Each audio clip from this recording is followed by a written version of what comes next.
Assalamualaikum warahmatullahi wabarakatuh. Jadi di sini kita akan membahas tentang masa kejayaan Islam, tentang peradaban Islam dinasti Bani Umayyah di Damaskus. Sebelumnya,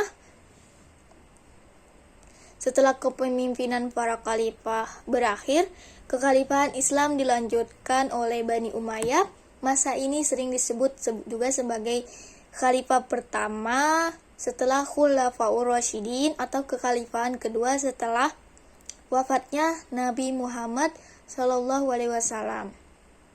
Kekhalifahan Bani Umayyah dibagi menjadi dua periode. Periode pertama terjadi di Damaskus dan periode kedua di Andalusia, Spanyol. Lalu bagaimana sejarah berdirinya dinasti Bani Umayyah? Selanjutnya, sejarah berdirinya dinasti Umayyah di Damaskus. Bani Umayyah adalah sebuah dinasti Islam yang berdiri pada tahun 661 Masehi. Kekhalifahannya berlangsung dari tahun 661 sampai 750 Masehi. Pendiri Bani Umayyah ini Muawiyah bin Abu Sufyan bin Harb bin Abdul Manaf yang juga menjadi khalifah pemimpin pertama Bani Umayyah. Muawiyah bin Abu Sufyan ini sering dijuluki sebagai Muawiyah I dan pernah menjabat sebagai gubernur Syam pada masa Khulafaur Rasyidin. Tepatnya yaitu pada masa kepemimpinan Umar bin Khattab dan Utsman bin Affan. Sementara itu, ibu kota Bani Umayyah di Damaskus, Suriah.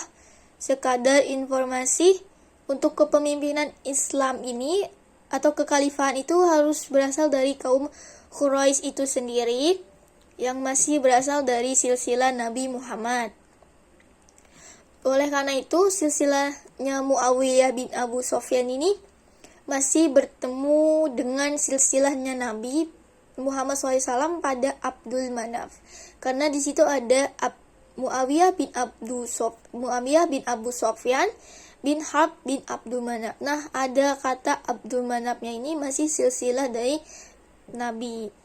Berdirinya Bani Umayyah tidak lepas dari masa-masa krisis pada pemerintahan Khulafaur Rasyidin. Puncak kejayaan Khulafaur Rasyidin itu ada pada masa pemerintahan Utsman bin Affan. Terus pada masa pemerintahan itu Ali bin Abi Thalib pada saat itu yang menjabat, terutama saat Ali bin Abi Thalib ini terlibat dalam serangan balas dendam atas konflik kebijakan Utsman bin Affan di periode kedua. Setelah itu, kepemimpinannya tidak langsung beralih ke Muawiyah bin Abu Sufyan ini.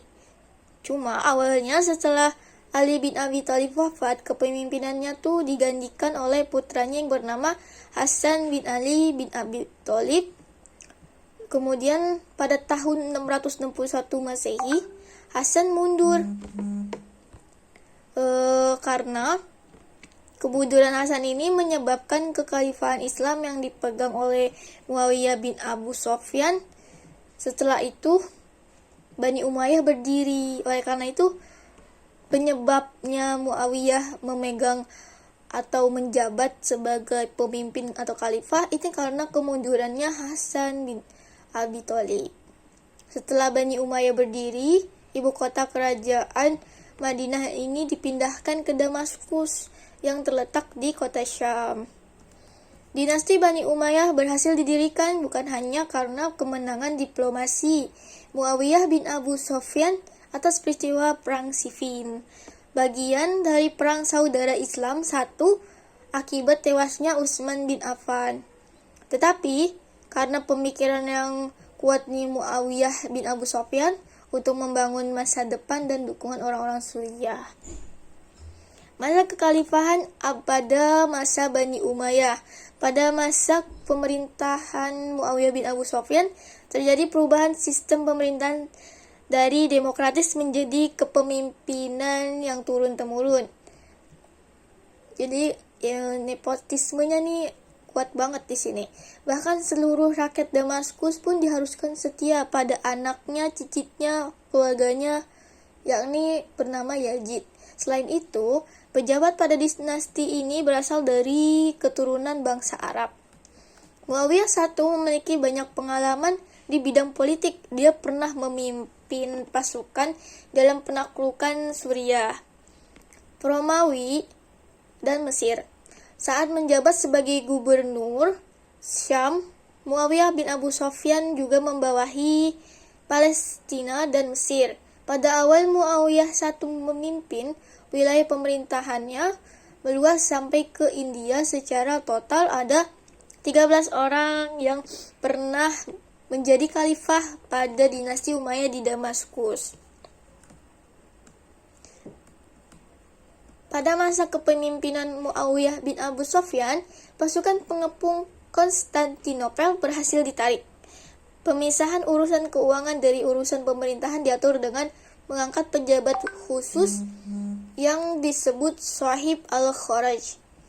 Lalu, pada masa pemerintahan Al-Walid bin Abdul Malik, daerah kekuasaan Bani Umayyah meluas. Al-Walid bin Abdul Malik berusaha memperluas wilayahnya hingga ke Afrika Utara, yaitu ke Al-Aqsa dan ke Andalusia Spanyol.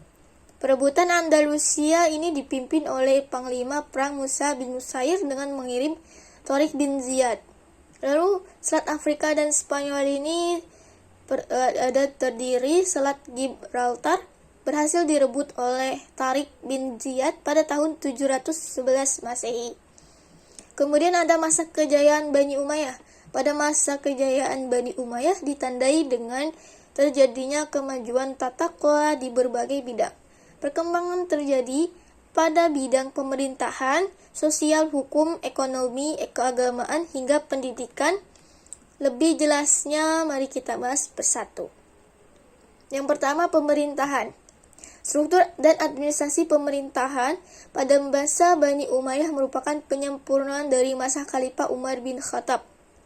Wilayah kekuasaan yang luas dibagi menjadi beberapa provinsi dan dipimpin oleh gubernur yang diangkat langsung oleh khalifah. Nah, terdiri dari beberapa departemen. Yang pertamanya, departemen yang mengurus surat-surat negara. Kedua, lembaga pencatatan semua keputusan khalifah. Ketiga, departemen yang mengelola pendapatan negara. Keempat, layanan pos. Kelima, lembaga pertahanan militer. Kedua, hukum. Hukum sistemnya pada masa Bani Umayyah ini dibuat sesuai dengan Al-Quran. Jadi, ada di dalam Al-Quran sunnah dan ijtihad. Badan ini terdiri dan terbebas dari pengaruh penguasa, terutama saat melakukan penghakiman terhadap pejabat yang melakukan pelanggaran. Oleh karena itu, hukum di sini sangat kuat. 3. Sosial. Di bidang sosial, hubungan antar bangsa Arab Muslim terbuka, begitu pula terhadap negara taklukan seperti Mesir, Persia, dan Eropa. Akhirnya lahir banyak kreativitas baru di bidang ilmu dan seni pengetahuan sains. Keempat, ekonomi. Jalur perdagangan menjadi semakin lancar. Salah satu contoh pelabuhan yang terlibat atau terlihat perkembangannya yakni Basrah di Teluk Persia. Di sana perdagangan semakin marak dan makmur. Selain itu, pada masa Bani Umayyah dicetak mata uang khusus.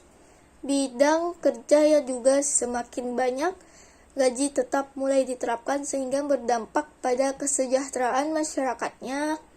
Ekonominya yang mapan, mampu mendorong terbentuknya hubungan masyarakat Muslim yang lebih harmonis. Kemudian ada 5, keagamaan.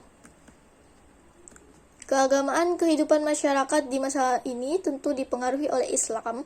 Banyak bangunan artistik yang dibangun sesuai kota, gaya Persia yang dipadukan dengan nuansa Islam terlihat kental pada setiap sisi bangunan. Seperti Masjid Agung yang terkenal ialah Masjid Damaskus. Kemudian 6, pendidikan. Dinasti Umayyah memiliki jasa besar dalam mengembangkan ilmu pengetahuan. Pusat aktivitas ilmiah dilakukan di masjid.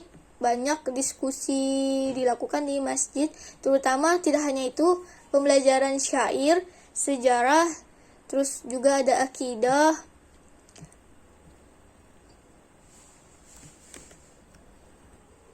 Selain akidah juga ada lainnya yang banyak dilakukan di sana, terutama pusat pengajian ilmu yang sering dikunjungi oleh orang-orang Islam dari berbagai daerah seperti Masjidil Haram dan di Mekah dan Masjid Nabawi di Madinah. Jadi ada 2 masjid yang sering dikunjungi pada zaman itu. Kurang lebih mohon maaf. Assalamualaikum warahmatullahi wabarakatuh. Dadah.